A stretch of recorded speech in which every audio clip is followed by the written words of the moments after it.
After we continue with some vocabulary Chinese, just let's go, everyone. 从前，从前，从前。Okay. Before, before, before. Early, early. ពីមុន ពីដើម 以前 以前 以前 before, before, before ពីមុន 重來 重來 重來 since before, since before តាំងពីដើម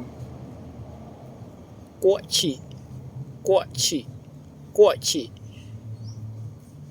ago, ago, ago កន្លងមក 現在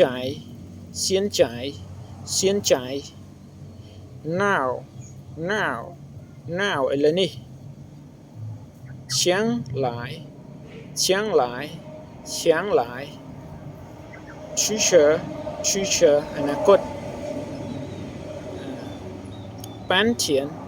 bán tiền, bán tiền half of day,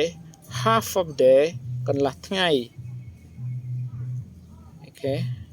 天天 天天 天天 every day, every day, every day រាល់ថ្ងៃ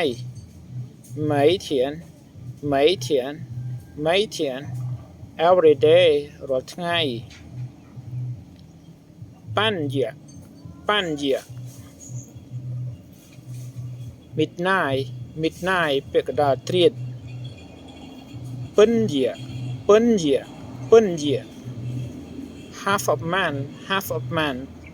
កន្លះខែ